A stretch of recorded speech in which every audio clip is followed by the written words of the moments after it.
আবেগ মানুষ চাচ্ছে স্বচ্ছ দুর্নীতিমুক্ত সমাজ, তাই মানুষ নওশাদ সিদ্দিকীকে চাচ্ছে, ওয়েলকাম করছে। তা আপনারা শুনলেন, দেখলেন, এই অপশাসন মুক্ত করতে চাচ্ছে বাংলার মানুষ, ডায়মন্ড হারবারের মানুষ, তাই নওশাদ সিদ্দিকীকে ওয়েলকাম করছে। 2026-এ যে বিধানসভা আছে, এটা কি মেগা ফাইনাল বলতে চাইবে নাকি? না, ভাইজান বললেন যে এখান থেকে শুরু আর 2026-এ শেষ, মানে 2026-এ সমস্ত কিছু গুড়িয়ে তানার বসত বাড়ি কালীঘাটে পাঠিয়ে দেওয়ার প্রতিশ্রুতি বাইট দিলেন। আপনি কোথায় থেকে এসেছেন? আমি মগরাট পশ্চিম ফটুগঞ্জ থেকে এসেছি। আপনি যেখান থেকে এসেছেন সেখানকার মানে কতটা আছে, আইএসএফ কতটা শক্তি? সেখানে আইএসএফের শক্তি বলতে খুবই ভালো শক্তি। আচ্ছা। আইএসএফ যে নীতি নিয়ে চলে সে মানুষে গ্রহণ করছে।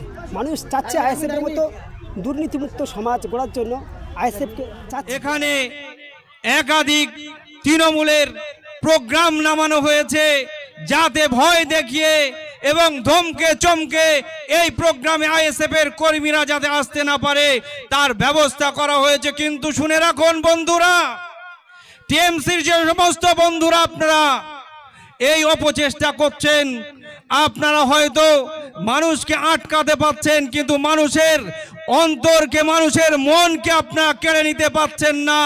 আমার ভাই বাহাউদ্দিন বলেছে যেদিন এই বিধানসভার এই লোকসভার নমিনেশন হবে তারপর থেকে ডায়মন্ড হারবারের মানুষ দেখিয়ে দেবে, দক্ষিণ 24 পরগনা দেখিয়ে দেবে নওশাদ সিদ্দিকীর সঙ্গে কারা আছে, প্রমাণ করে দেবে এই ডায়মন্ড হারবার থেকে। অনেক কথা বলছে, নওশাদ সিদ্দিকী নিয়ে মাথা ব্যথার কারণ হয়ে দাঁড়িয়েছে। তারা ভয় পেয়েছে, দিদিমণি ভয় পেয়েছে। তিনি বারবার চেষ্টা করেছিলেন নওশাদ সিদ্দিকীকে কিনে নেবেন, কিন্তু নওশাদ সিদ্দিকী যে ধাতু দিয়ে তৈরি, অন্য কোনো মাটি দিয়ে তৈরি নয়। কারণ এর ইতিহাস আছে, যারা ব্রিটিশের মতো জুলুম জালেমদেরকে, অত্যাচারীদেরকে বাংলা থেকে, ভারতবর্ষ থেকে তাড়িয়েছে, তার রক্ত যার শরীরে বইছে, তার মাধ্যম থেকে এই বাংলার দুর্নীতি, বাংলাকে অপশাসন মুক্ত করেই ছাড়বে। তার নেতৃত্বে আজকে যে সকাল দেখার যে সুযোগ তৈরি করে দিচ্ছে, আমরা ডায়মন্ড হারবারের মানুষদের কাছে আবেদন করব, দক্ষিণ 24 পরগনা জেলা কমিটির পক্ষ থেকে আপনারা তৈরি হন, জবাব আপনাদেরকে দিতে হবে। আজকে অনেক রকম ভাবে চেষ্টা চালাচ্ছে দিদিমণি, আমাদেরকে মুসলিম সমাজের কাছে, মানুষদের কাছে গিয়ে বলছে নওশাদ সিদ্দিকী বিজেপির দালাল। কিন্তু আমরা দেখেছি এই দিদিমণি কিভাবে বিজেপির সাথে একতাবদ্ধ হয়ে চলছে।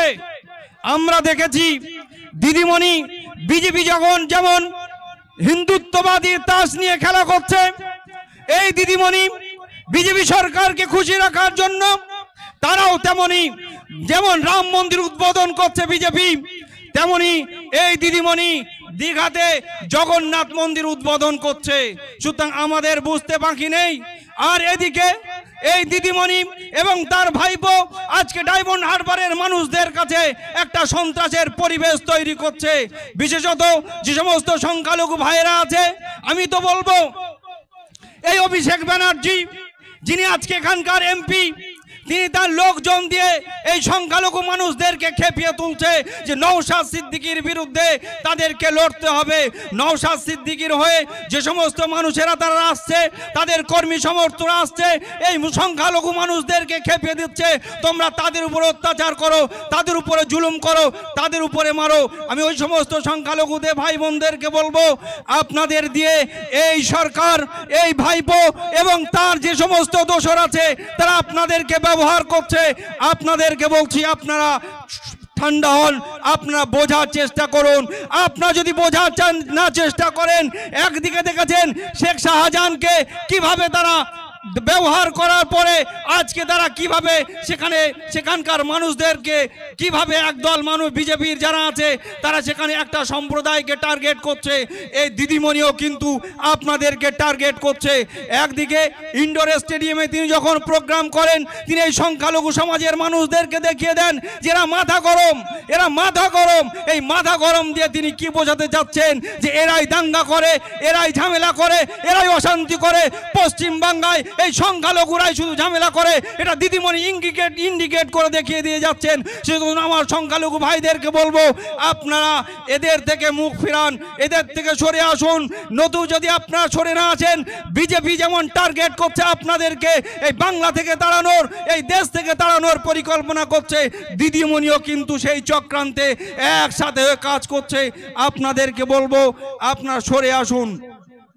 অত্যাচার আপনাদের দ্বারা যে সংগঠিত করা হচ্ছে, অত্যাচার থেকে আপনারা মুখ ফিরান। আপনারা যদি মুখ না ফিরান, আপনাদেরকে ব্যবহার করে আপনারা যখন গাড্ডায় পড়ে যাবেন তখন আপনার হয়ে দিদিমণি এসে থাকাবে না, অভিষেক ব্যানার্জি এসে থাকাবে না, এখানকার যে সমস্ত দাদা দিদিরা আছে, যে সমস্ত নেতারা আছে তারা আপনাদেরকে বাঁচাবে না। সুতরাং নিজেরা এই মানুষের উপরে অত্যাচার করা থেকে নিজেরা বাঁচুন। আপনারা একতাবদ্ধ হন। ইন্ডিয়ান সেকুলার ফ্রন্টের কর্মীদেরকে বলবো আপনারা একতাবদ্ধ হন, ঐক্যবদ্ধ হন, মানুষের জোট তৈরি করুন, মানুষের কাছে যান, পাড়ায় পাড়ায় মানুষের কাছে আমাদের বার্তা, ইন্ডিয়ান সেকুলার ফ্রন্টের বার্তা, এই সত্যের বার্তা, ন্যায়ের বার্তা পৌঁছে দেন, মানুষের সাথে জোট তৈরি করুন। মানুষ আগামী দিনে আপনারা যদি সাথে যেতে পারেন, তাদের পাশে যেতে পারেন, কারণ মিডিয়া আমাদেরকে হয়তো এখানে আসতে দিচ্ছে না, মিডিয়ার মাধ্যমে আমাদের কথা, আমাদের প্রিয় বিধায়কের কথা, আমাদের চেয়ারম্যানের কথা তারা শুনছে। মানুষ একটাই আওয়াজ দিচ্ছে, আগামী 2024 ভোটের জায়গায় এসে আমরা অন্য কিছু দেখব না, শুধু নওশাদ সিদ্দিকী যেখানে আছে আমরা সেখানেই প্রমাণ করে দেব। তো আপনারা মানুষের সাথে থাকবেন, একতাবদ্ধ থাকবেন, ঐক্য একতা নিয়ে আপনারা চলুন, কোনো শক্তি আমাদেরকে দমিয়ে দিতে পারবে না। সকলে ভালো থাকুন, সুস্থ থাকুন।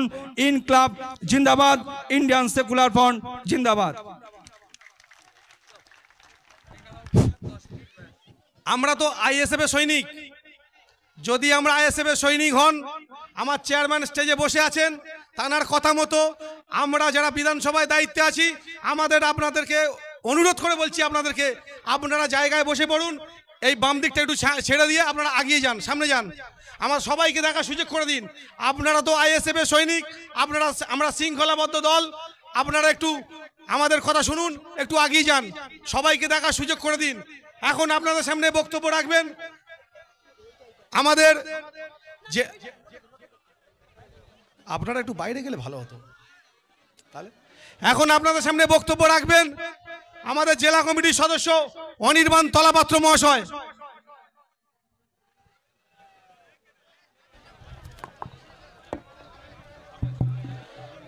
ধন্যবাদ।